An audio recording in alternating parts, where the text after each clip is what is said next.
Nama saya Muhadi, saya adalah mahasiswa PPG dalam jabatan Bat 1 2025 di LPTK Universitas Islam Negeri Kiai Haji Ahmad Siddiq Jember. Pada hari ini tanggal 7 Mei 2025, insya Allah saya akan melaksanakan praktek belajar mengajar dengan metode PJBL Project Based Learning dengan judul berpedoman pada Al-Quran dan Hadis yang insya Allah akan dilaksanakan di MTS Nurul Bahri, Kota Administrasi Jakarta Utara, Provinsi DKI Jakarta. Para dosen pembimbing mohon izin bimbingannya. Semoga video ini bermanfaat khususnya untuk saya dan untuk semuanya. Terima kasih. Assalamualaikum warahmatullahi wabarakatuh.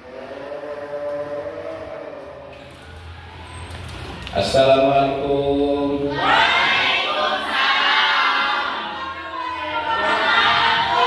Bagaimana kabarnya pada pagi hari ini? Sebelum kita mulai pembelajaran di pagi hari ini, terlebih dahulu mari sama-sama kita akan berdoa kepada Allah Subhanahu wa taala agar pembelajaran hari ini mendapatkan berkah serta ilmu yang bermanfaat barokah untuk kita semua. Amin. Untuk itu silakan kepada ketua kelas untuk memimpin doa pada pagi hari ini. Berdoa.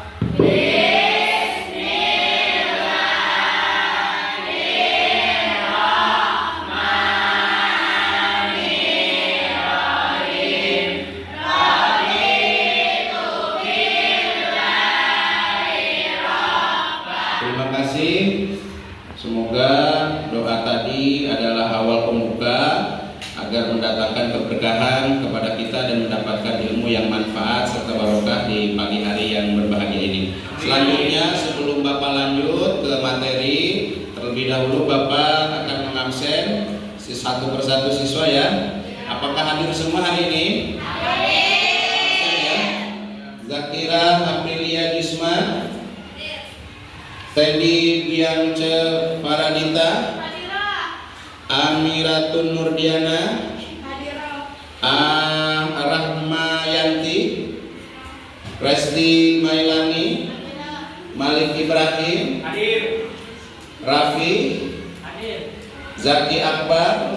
Kita lanjut ke materi. Terlebih dahulu kita sama-sama membangkitkan semangat agar pelajaran kita, otak kita fresh semuanya ya. Siap? Siap? Siap semuanya? Siap. Apa lagu potong bebek angsa? Apa?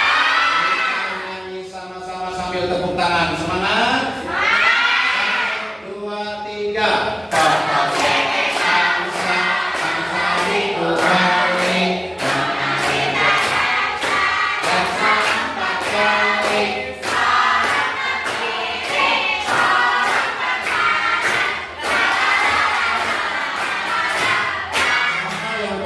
Bismillahirrahmanirrahim.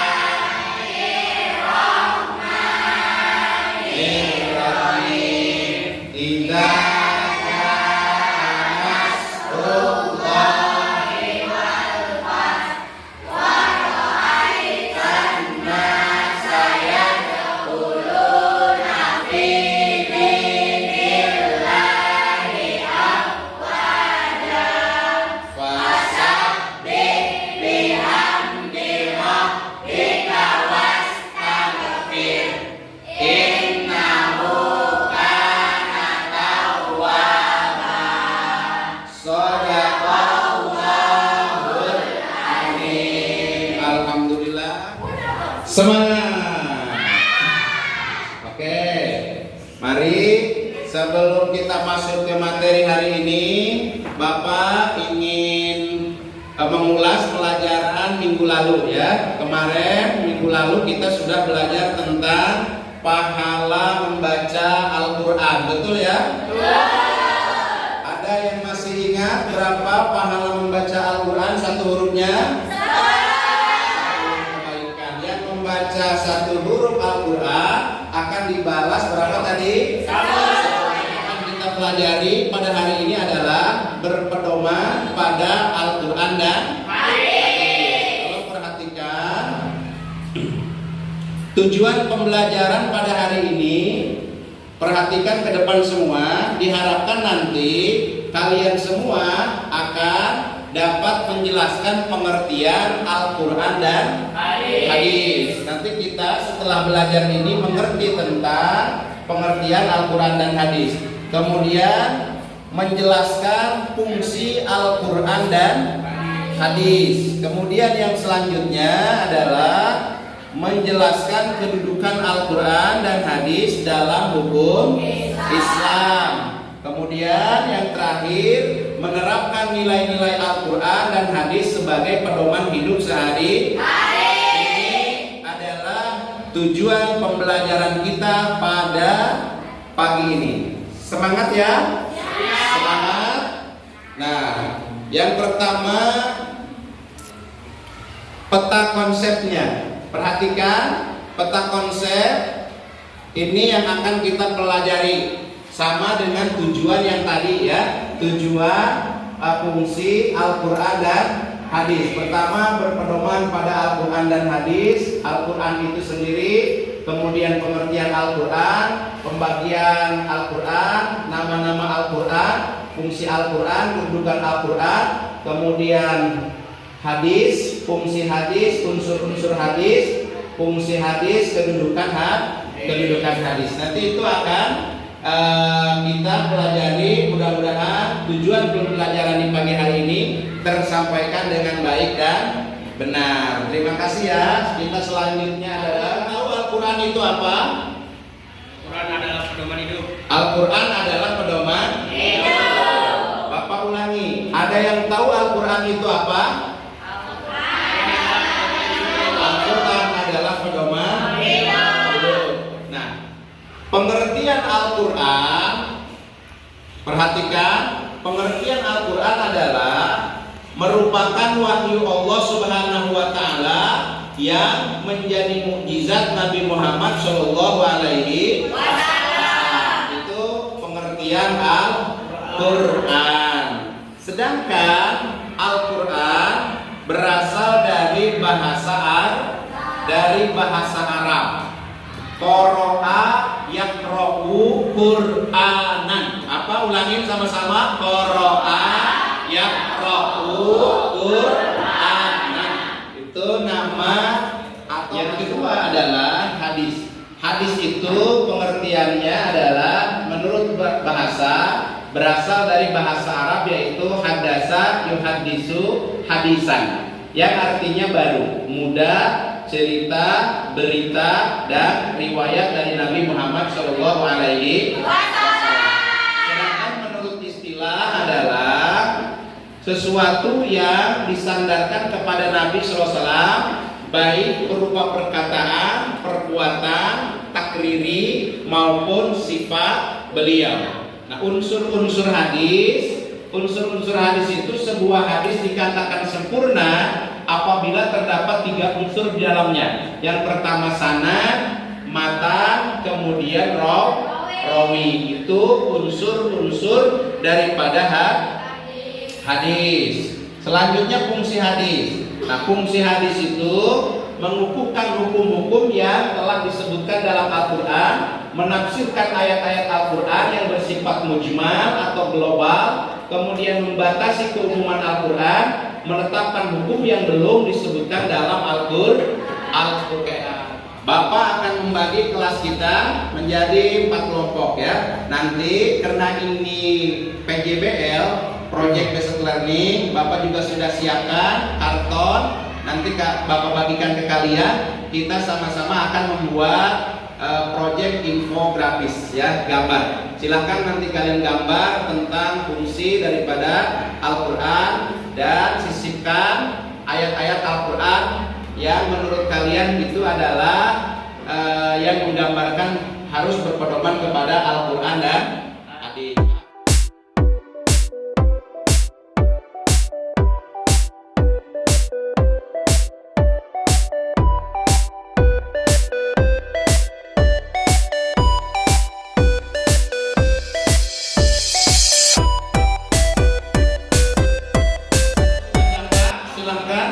Kalian tulis proyek pada hari ini berupa desain grafis tentang fungsi daripada Al-Quran atau berpedoman kepada Al-Quran dan hadis. Silahkan ditulis ya. Nanti Bapak ikut serta akan mengawal diskusi ini, membuat proyek ini supaya berjalan baik dan lancar. Silahkan.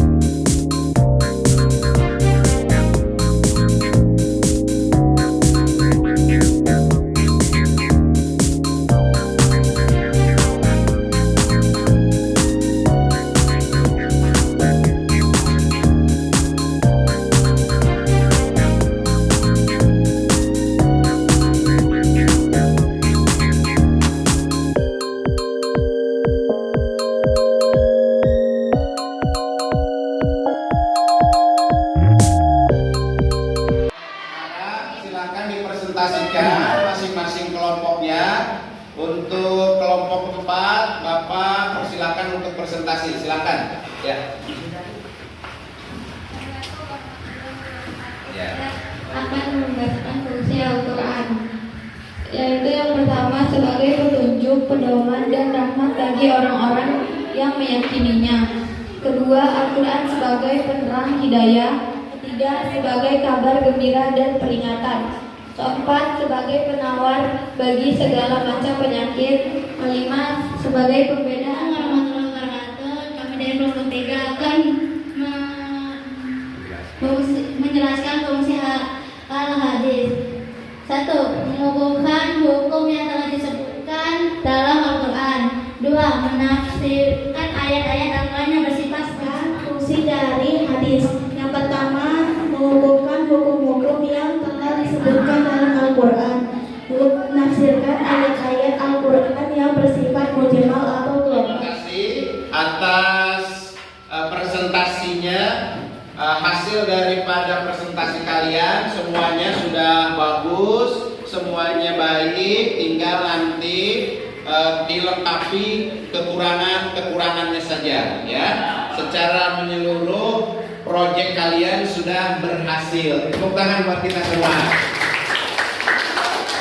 Kita bisa memahami fungsi daripada Al-Quran dan hadis untuk pedoman hidup kita, baik nanti ketika bergaul di masyarakat maupun untuk kehidupan kita masing-masing di keluarga. Karena Al-Quran dan hadis itu adalah pembeda, kemudian ditutup dengan doa. Membaca doa.